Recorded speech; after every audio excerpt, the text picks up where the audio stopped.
botei para gravar. Então, vamos lá, queridas. Hoje nós vamos falar sobre disciplinas espirituais. É um assunto que a gente está seguindo, o assunto da igreja, da Iba Viva. E a gente, essa semana, a nossa celebração foi a respeito do jejum. No entanto, a gente vai falar geral um pouco sobre o que é disciplina espiritual, o que a Bíblia diz sobre isso, uma boa forma de praticar, qual que é a importância disso. E para começar, eu queria explicar um pouquinho para vocês o que significa a palavra disciplina. Mas quando a gente escuta disciplina, a gente sempre pensa que é alguma coisa assim,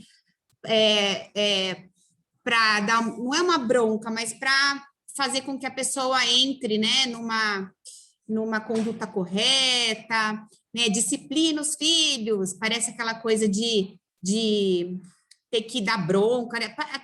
Fica até uma coisa meio negativa, né? Parece que é uma coisa meio rígida. E, na verdade, a palavra disciplina, ela significa ensino, ela significa instrução, conhecimento. Quando a gente fala que vai disciplinar um filho, a gente está querendo dizer que a gente quer passar para esse filho um conhecimento, quer passar para esse filho uma instrução. Tanto é que a palavra disciplina, quando a gente fala discipulado, que a gente está fazendo discipulado com alguém, também vem da palavra disciplina. E discipulado nada mais é do que você ensinar uma pessoa nos caminhos de Cristo. Então, você está discipulando, você está ensinando alguém. Então, quando a gente fala sobre disciplina espiritual, não é uma bronca de Deus, né? Eu vou disciplinar. Disciplina espiritual é aquilo que nos leva a conhecer mais a Deus, é aquilo que nos leva a ser instruídas no caminho dele, e é algo que não é natural do nosso, né, do nossa carne. Por isso, disciplina, a gente tem que manter uma constância, é necessário que haja de nós uma ação. O texto que nós vamos usar como base para esse estudo, um deles está lá em Hebreus, capítulo 5, versículos 12 a 14. Hebreus, capítulo 5, versículos 12 a 14. E diz assim: a esta altura já deveriam ensinar outras pessoas, e, no entanto, precisam que alguém lhes ensine novamente os conceitos mais básicos da palavra de Deus. Ainda precisam de leite e não podem ingerir alimentos sólidos. Quem se alimenta de leite ainda é criança e não sabe o que é justo.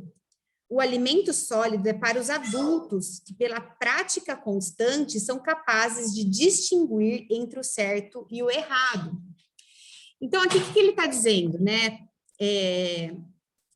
Paulo está dizendo aqui que quando a gente começa a crescer na caminhada espiritual, a gente tem que sair do básico, a gente tem que sair do beabá, a gente tem que buscar crescimento, a gente tem que buscar maturidade espiritual.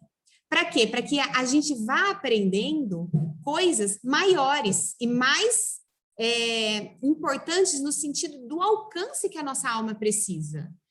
Muitas vezes as pessoas se convertem e falam assim, bom, aceitei Jesus, né? E vou parar por aí, vou para a igreja de domingo, sou convertida, mas a pessoa estaciona nisso. Quando, na verdade, o que Deus espera de nós é a nossa santificação. O que são as pessoas santas? Não são pessoas que não pecam, não existe, né? Só Jesus foi santo. A santificação são os separados, ou seja, nós estamos separados para Deus. Então, eu posso me considerar um povo santo, porque eu estou me separando para o Senhor. Mas isso é um processo, a santificação, ela não acontece na conversão, ela acontece nesse caminhar, nessa busca. É assim como quem entra numa escola, você faz a matrícula, você passa no vestibular, você está matriculado. Mas isso não garante que você vai conseguir, só por isso, passar de ano para ano. Você precisa estudar, melhorar em conhecimento para que você esteja capacitado de passar de fase. E a disciplina espiritual é o que nos permite essa busca. Então, a gente não pode simplesmente estacionar quando a gente se converte. A gente precisa buscar isso cada dia e aumentando o nosso conhecimento. Essa passagem, né, quando a Iba Viva passou quais eram os versículos para estudo, ela parou no capítulo 5, mas no capítulo 6, logo no comecinho de Hebreus, fala assim, ó, portanto, deixemos de lado os ensinamentos básicos a respeito de Cristo e sigamos em frente, alcançando a maturidade em nosso entendimento. Então, é o nosso entendimento que começa a ser ampliado com isso. E isso vai fazendo o quê? Vai abrindo, né, o nosso entendimento. Se a gente parar naquilo, tá, então eu assisti a pregação no domingo, e agora é só o próximo domingo. Não, durante a semana eu posso meditar a respeito disso, eu posso buscar outros assuntos, eu não me prendo só nos ensinamentos da Bíblia. Tem os pastores que eu gosto de assistir, eu adoro o Luciano Subirá, eu gosto daqueles pastores aquelas pessoas que a palavra está baseada na Bíblia, cada 3, 4 palavras ele cita qual que é o versículo, porque, que nem diz a Ana, eu acredito em tudo que você quiser, desde que esteja na Bíblia. Então, a gente não pode parar nisso, a gente tem que, quanto mais conhecimento a gente adquirir, né, mais conhecer a Deus nós vamos, e mais sensíveis ao que o Espírito Santo quer nos dizer, nós vamos estar. Outro dia eu estava na cozinha e a gente tem aquela air fryer, que é aquela fritadeira elétrica. Ela faz um som, ela tem um ruído forte, não sei se vocês têm, mas vamos pensar que seja um liquidificador ligado. E meu marido estava na sala querendo falar comigo. E ele falava, eu ouvi ele falando, mas ele estava distante, o ruído que estava tendo na cozinha não me deixava ouvir. E eu acredito que com Deus é a mesma coisa. Quando a gente está com muito barulho do mundo, vivendo só as coisas da carne, só os nossos interesses mundanos, e a gente não consegue baixar a voz do mundo para ouvir a voz de Deus, a gente, por causa do ruído, a gente não escuta o que ele está dizendo. Ele está ali, ele está dizendo. Mas a gente não ouve, porque a gente está distante e ouvindo muito o que está só ali acontecendo ali, né? Naquele ambiente do mundo, nos problemas do dia a dia. Então, por isso que é tão importante, a disciplina espiritual faz com que a gente saia um pouco de cena para poder se conectar com a grandeza do Senhor. Isso a gente não vai conseguir ter assistindo uma celebração de domingo, a gente vai ter no nosso tempo com Deus. Lá em 2 Pedro, capítulo 3, versículo 18, diz, antes de tudo, cresçam na graça e no conhecimento de nosso Senhor e Salvador Jesus Cristo. Antes de tudo, né? Então, essa maturidade espiritual, ela é para a gente entender a nossa necessidade dessa santificação, desse crescimento espiritual. Não importa a nossa idade fisiológica, não importa se eu tenho 60, 80, 30, 20, e não importa o meu tempo de conversão, né? E isso aí, para todos, é igual, ninguém tem mais ou menos direito por estar fazendo isso ou não, mas a gente consegue ir adquirindo esse conhecimento a mais. E a gente tem que entender também que nunca é o suficiente, né? Eu posso ficar um dia inteiro estudando e buscando. Se no dia seguinte eu não buscar, eu começo a ser contaminada, né? Com o mundo e começo a perder aquela intimidade com Deus. Não tem reservatório, a gente tem que encher o tanquinho todos os dias. E a disciplina espiritual, ela é uma forma da gente desenvolver essa maturidade. É aquela maneira diária de Deus estar falando com a gente. Lá em 1 Coríntios 11:1 diz assim, sejam imitadores como eu sou de Cristo. Então, a gente tem que imitar. Jesus Cristo ele tinha a disciplina espiritual dele. Ele saía para orar, ele ficava sozinho para ouvir a voz de Deus, ele jejuava, ele tinha misericórdia, ele fazia caridade. Então, essas são algumas das disciplinas espirituais. E é importante a gente saber também que a disciplina espiritual, por si só, ela não gera uma vida espiritual na gente, tá? Ela não deve ser uma forma do cristão se justificar perante Deus. Ó, Deus, eu estou orando, estou jejuando, estou fazendo caridade, então estou aqui, ó, joinha com você. Não é por aí. Tá? Isso também não pode fazer com que a gente se sinta mais digno do que outras pessoas.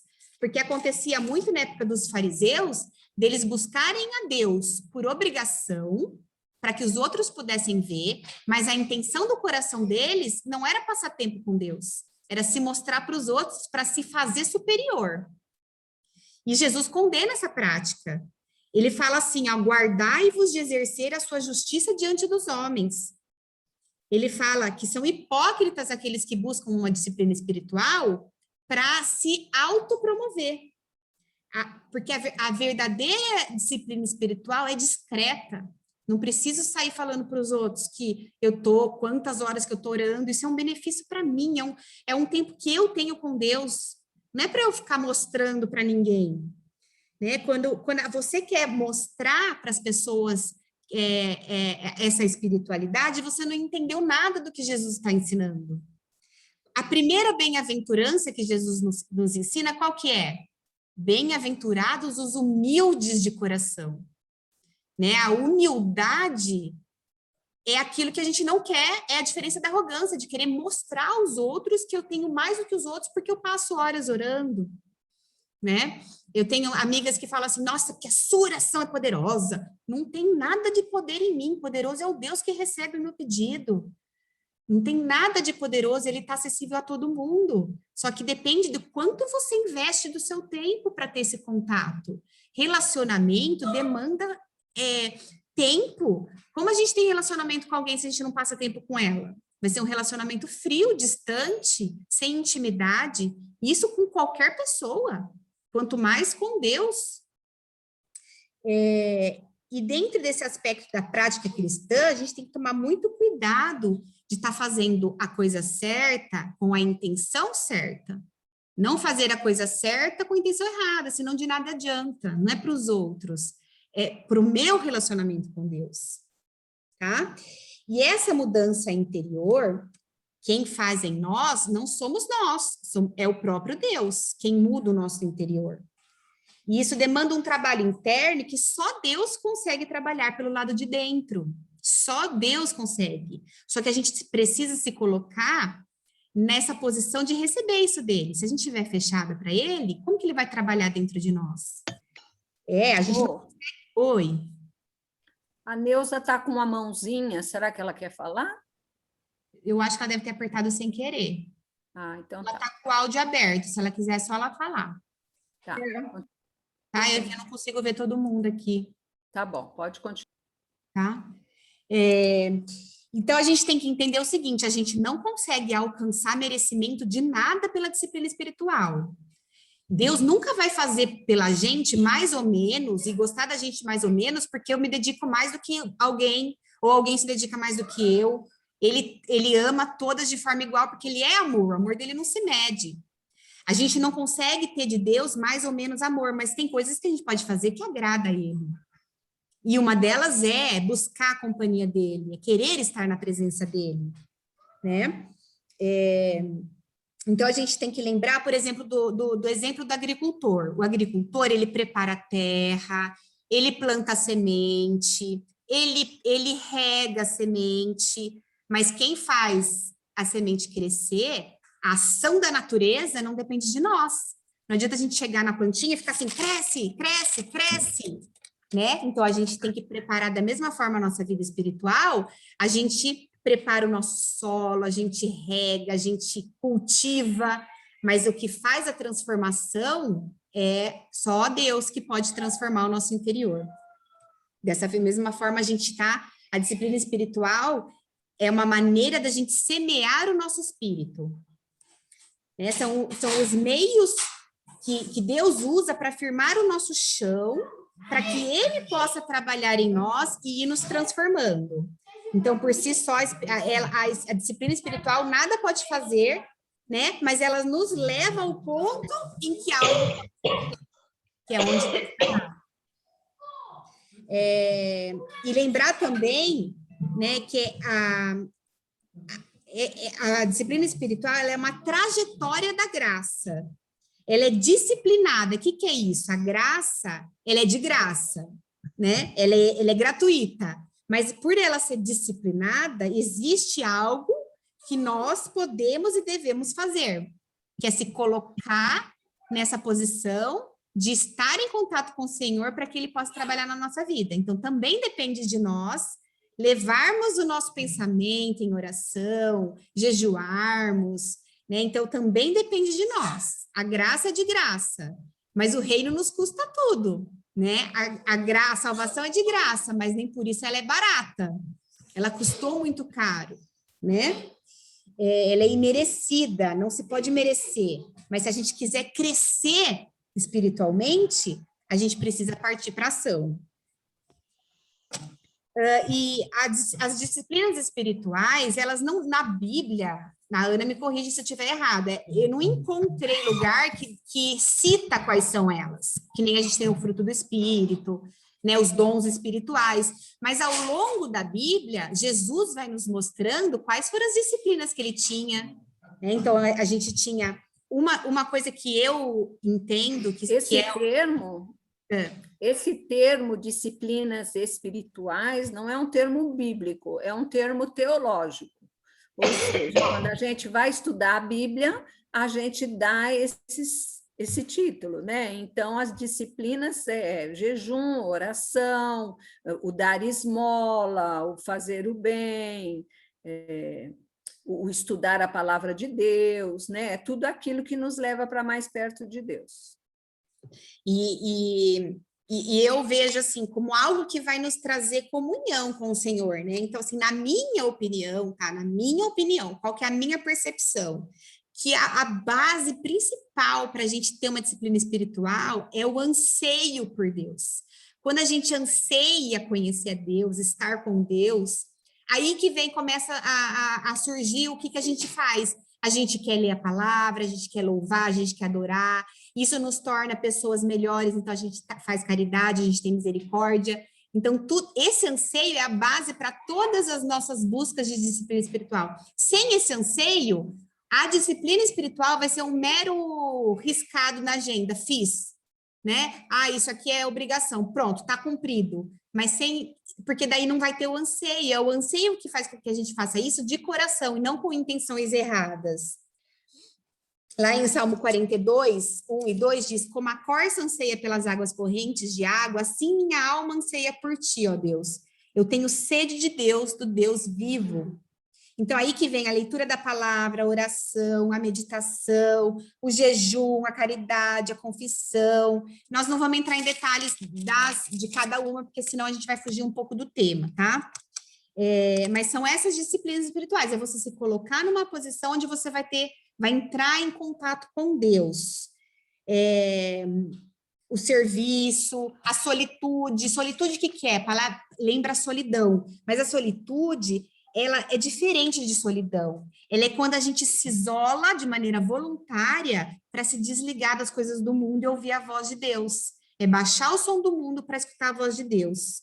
E quando a gente elimina esses ruídos, né, a gente consegue alinhar o nosso coração com o coração de Deus. E nas Escrituras, diversas vezes, a gente vê, né, Jesus saindo para orar, né, ficando sozinho, Moisés na sarça ardente, Jacó no vale do Jaboque, Elias no Monte Horebe, né, e Jesus constantemente se retirava para ficar sozinho, porque é onde a gente consegue estar com Deus. E aqui em casa, por exemplo, o Antônio acorda muito cedo, e os dias que eu acordo junto com ele, eu percebo que é diferente o meu devocional, porque eu não consigo ficar totalmente fechar, né, a minha comunicação, eu preciso estar atenta. Então, às vezes, eu prefiro acordar um pouco mais cedo para ter esse momento sozinho.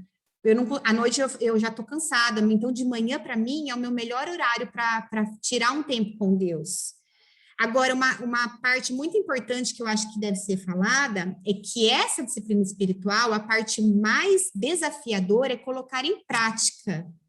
Realmente, quando a gente fala, eu preciso tirar um tempo para Deus, né? Tá errado, gente. O nosso tempo é de Deus. A gente tem que fazer a nossa agenda, né? Em torno do Senhor, não tirar um tempo para Deus. A gente tem que tirar um tempo para as outras coisas. Deus tem que ter o nosso tempo maior.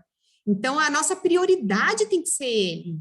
As nossas premissas do nosso dia, né? Não tem nada mais importante do que a gente abrir o olho e já falar: bom dia, Senhor. Né? Obrigada, vem comigo, faz minha agenda. Se minha agenda estiver diferente da tua, muda. Né? A gente pode, às vezes, estar com um pouco mais de pressa de manhã, mas isso não impede da gente já conectar com Ele. Vai acordar ignorando a presença do Senhor? É a mesma coisa a gente passar pelo marido e não dar um bom dia, ele tá lá, querendo a gente, né? Esperando a nossa atenção. Você já mandou mensagem para alguém no WhatsApp que você viu a pessoa estava online, a pessoa viu e não respondeu? É chato. Imagina ignorar a presença do Senhor. Não pode, a gente não pode fazer isso. A gente tem que, né, se policiar para estar o tempo todo em contato com o Senhor. Naquela história da Maria e da Marta, quando o Senhor estava ensinando e Marta sentou aos pés do Senhor e estava ali pegando o melhor dele, que era o ensino, Marta correndo de um lado para o outro, preocupada com o que ela ia colocar na mesa, o que ela ia servir, ela também estava se dedicando, mas ela estava fazendo algo, naquele momento, secundário, o que era mais importante, Maria estava aos pés do Senhor recebendo, né? E aí o Senhor fala, né, para ela: você está distraída com muitas preocupações, você está ansiosa e afadigada com muitas coisas, quando uma só é necessário. Não que Marta estivesse errada, ela tinha ali coisas importantes a serem feitas, mas diz que ela estava distraída, porque ela estava com muita coisa na cabeça e deixando de lado o principal. Então, às vezes, essa distração faz com que a gente desvie a atenção daquilo que é mais importante. Todas nós temos esse conflito entre o que temos que fazer como mulheres, a gente tem muitas atividades, e a gente tem esse anseio de ter comunhão com o Senhor, e precisa haver um equilíbrio, mas quem tem que ganhar é a busca do reino de Deus. E quando a gente busca o reino, todas as outras coisas vão ser cumpridas. Parece que tem uma força maior que nos ajuda a cumprir as outras coisas, quando a prioridade nossa é o Senhor. Agora, quando é o contrário, a gente coloca primeiro todas as coisas e deixa para ter um tempo com Deus quando der, parece que nada vai acontecer direito, porque a gente está colocando quem é primeiro em segundo. A gente está colocando a carroça na frente dos bois. E as escrituras falam isso o tempo todo, né? Nós somos diferentes umas dos outros, a nossa diversidade é importante, porque somos membros de um corpo, mas a gente tem que todas estarem funcionando para a cabeça de tudo que é Cristo, né? E a gente está o tempo todo vivendo nessa tensão entre o urgente e o importante. E Jesus, ele fala: você está muito fadigada, cansada, distraída. E quando a gente está muito distraída com a nossa vida, a gente tem o desânimo ali muito próximo. A gente tem na Bíblia, a gente tem a passagem de Elias, né? Elias, ele é exemplo disso, lá em 1 Reis 18. Ele teve uma vitória considerável sobre os profetas de Baal, em 24 horas depois que ele fez cair fogo do céu, que Deus fez cair fogo do céu para ele provar para os profetas de Baal que o verdadeiro Deus era o Deus criador, ele ficou desanimado com a ameaça, né, de Jezabel. E aí, nesse mesmo dia, ele se distraiu, se desanimou e duvidou. Então, eu estou lendo um livro que chama Como Ter o Coração de Maria no Mundo de Marta, né? Porque a gente vive num mundo de Marta, de correria. Então, como ter o coração certo? Aí fala, a gente tem que tomar cuidado com os 3 Ds: distração, desânimo e dúvida. A distração nos leva à canseira, a fazer coisas demais. E isso nos traz o quê? Desânimo. E o desânimo nos traz o quê? Dúvida. E é aí que Satanás se usa da nossa fragilidade para a brecha que ele precisa para colocar em dúvida a nossa busca, a proteção do Senhor. E a gente tem que lembrar também que quando Elias estava desanimado, o Senhor, ele veio com as providências, ele colocou um anjo para alimentar ele. Ele falou: levanta-te e come, disse o anjo a Elias, porque cumprido será o teu caminho. E o anjo ficou de guarda enquanto Elias caía no sono de novo. Então, quando a gente está distraída, a gente tem que correr para os braços daquele que entende a nossa humanidade, né? E falar: Senhor, me alimenta de novo. E esse alimento, meninas, é o espiritual. Ele é mais importante do que o alimento físico, porque a gente se alimenta fisicamente 3, 4, 5 vezes por dia, a gente come, e o espiritual, tinha que ser isso também, né? O dia todo tá ali se alimentando espiritual, senão o nosso espiritual fica fraco, e as nossas defesas ficam vulneráveis ao ataque do inimigo. Então, meu recado hoje é esse, para que a gente possa tomar cuidado com a fraqueza espiritual, e a forma com que a gente vai se fortalecer espiritualmente é através dessa disciplina, porque Deus trabalha de dentro para fora, só Deus pode trabalhar o nosso interior. A nossa disciplina não nos deixa mais dignos ou menos dignos das bênçãos do Senhor, dos cuidados dele, mas nos torna a nossa carne mais forte, para que a gente possa enfrentar esse mundo cheio de dificuldade, né? E isso faz com que a gente se sinta mais protegida, mais preparada, mais afiada, mais sensível à voz do Espírito.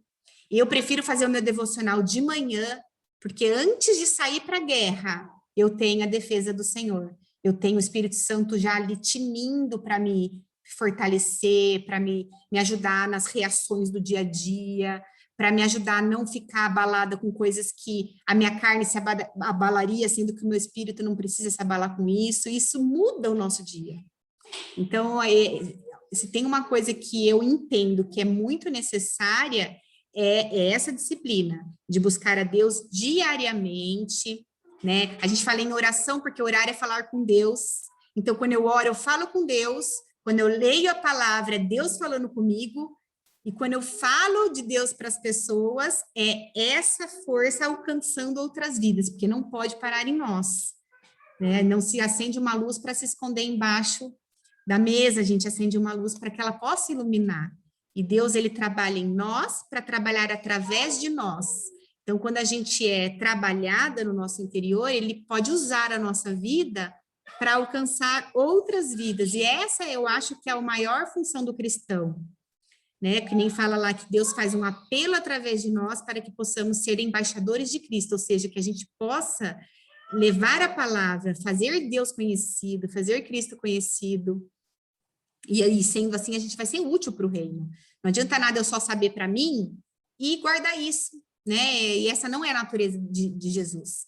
A natureza de Jesus é quando a gente aprende, a gente precisa passar adiante, a gente quer que as pessoas também vivam isso que a gente está vivendo. É algo que é uma força maior, que não consegue ficar parado, a gente precisa falar. E uma coisa importante é o seguinte, ninguém precisa ter curso de teologia ou ser mestre da lei para falar de Deus. Basta que a gente conte o nosso testemunho, como Deus mudou a nossa vida, o que o Senhor já fez por nós, porque quem convence não somos nós, graças a Deus. Quem convence é o Espírito Santo. A nós cabe falar daquilo que Deus fez por nós, deixar o Espírito Santo nos usar, né, ter um coração disponível. E isso fica mais forte na gente quando a gente se disponibiliza diariamente para que Deus trabalhe isso em nós, para que a gente possa, que a nossa vida seja exemplo de como é bom estar, né, em comunhão com o Senhor. Por isso que Deus escolheu o povo de Israel no princípio, para que pudessem as pessoas verem como era um povo que estava seguindo o Deus verdadeiro. É que eles foram desobedecendo, desacreditando, Deus foi disciplinando. Então, nós hoje somos o Israel de Deus, nós somos aquelas pessoas que precisam mostrar aos outros, através da nossa vida, aquilo que é uma pessoa que vive a Cristo, que tem Cristo independente das circunstâncias, né? Porque aflições nós vamos ter sempre, mas ele prometeu, pediu que tivéssemos bom ânimo, que ele nunca nos deixaria, jamais nos abandonaria. E isso vai gerando em nós o fruto do Espírito, que é alegria, mansidão, domínio próprio, né? Benignidade, mansidão, e é uma coisa que tem que ser trabalhada todos os dias, todos os dias. Se a gente se afasta da fonte, começa a vir aquelas ervas daninhas, e a gente precisa podar. Então, a gente pode pedir, Senhor, poda para que eu continue gerando novos frutos. Certo? É isso. Mo, tem aquele livro, meninas, toda semana eu falo desse livro para vocês, Segredos do Lugar Secreto. E eu estou lendo o capítulo 28, e eu vou até ligar a lanterna aqui do meu celular, porque está tão escuro. Mas o capítulo 28, ele fala o segredo do desespero. E ele fala assim, como a corça suspira pelas águas, né? Quando a corça está sedenta, ela está desesperada pela água, ela quer água, né? Então, fala que o desespero pela presença de Deus e pelas coisas de Deus produz uma visão afunilada. A gente só enxerga aquilo, a gente quer aquilo, e ele até brinca aqui, ele fala da mulher hemorrágica que queria alcançar Jesus, e o desespero dela para chegar até Jesus era tão grande que o pensamento dela era mais ou menos assim: eu o amo, eu o respeito e considero você uma ótima pessoa, mas se não sair do meu caminho, vou passar por cima de você, porque eu tenho de conseguir chegar até Jesus.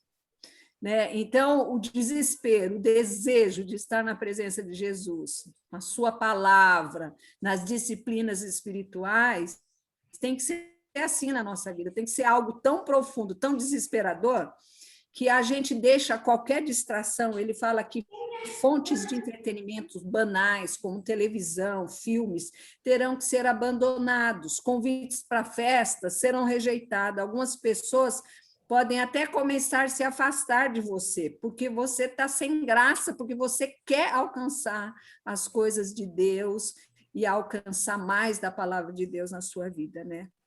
Então, ele fala, eu me esforço para encontrar tempo para ir ao lugar secreto. Requer esforço da nossa parte, né? Esse desespero, esse desejo profundo de ter mais de Deus, de estar mais na presença dele, de viver mais o que ele tem para nós, né?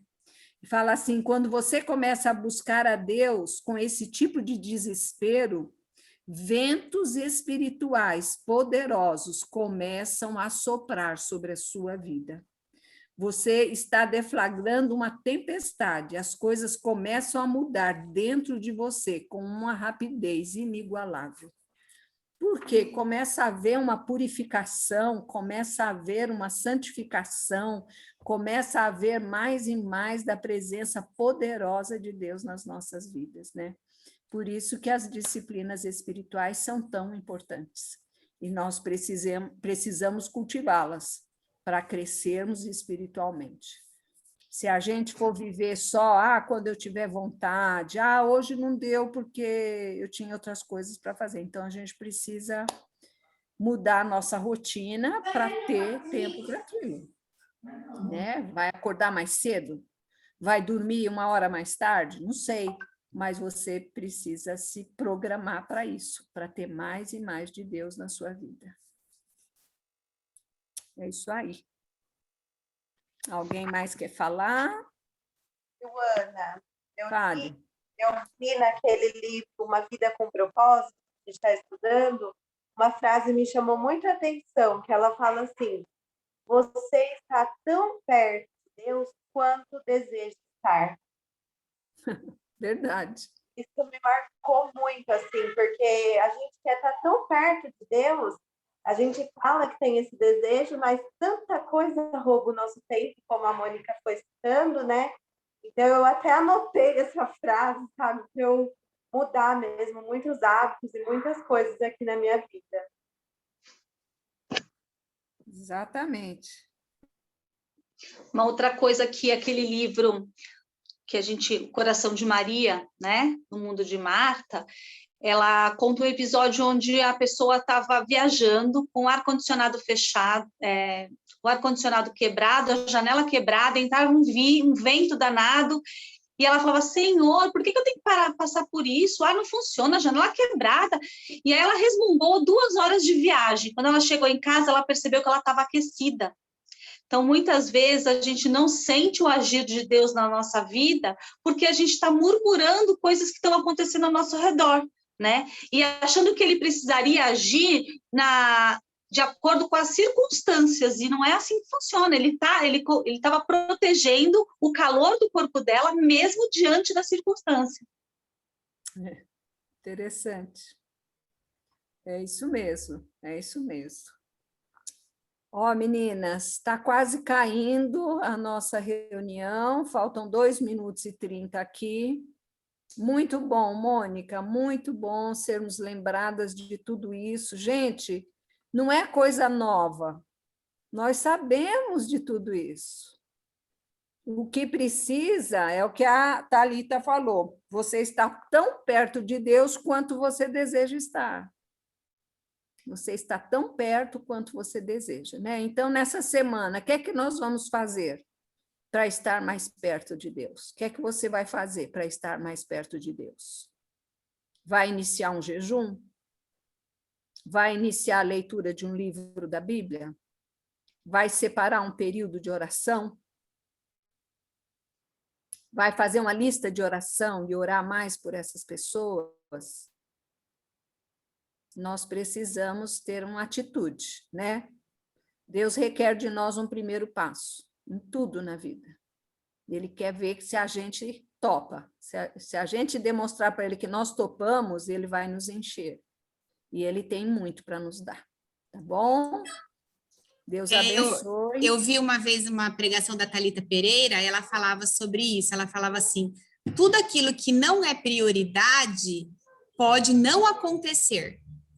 Né? Então, por exemplo, eu vou deixar para fazer, vamos supor que a gente está falando de academia, eu vou deixar para fazer exercício a hora que der. Como não é minha prioridade, um monte de coisa vai acontecer durante o meu dia e eu não vou colocar isso para acontecer. E a mesma coisa com Deus. Se eu deixar para ter um tempo com Deus quando o meu dia acalmar, quando sobrar um tempo na minha agenda, isso não for prioridade, isso pode não acontecer. Agora, se isso é prioridade, todas as outras coisas podem não acontecer, mas isso vai acontecer. Porque o tempo a gente tem igual a todo mundo tem 24 horas. Né? E a gente não precisa estar em algum lugar específico para alcançar Deus, porque Ele habita em nós. É simplesmente acessar Ele e dar a Ele o tempo que Ele merece. Porque quem está perdendo é a gente quando a gente não acessa Ele. Né? Ele não perde nada, Ele está ali, Ele sabe que a gente está ali. Mas o tempo que a gente se dedica é o tempo que a gente vai ter dele. Né? A gente vai poder se beneficiar dessa glória. Então, ele está acessível a todas nós, só precisa ver o tanto que a gente deseja que isso seja realidade mesmo, colocar em prática.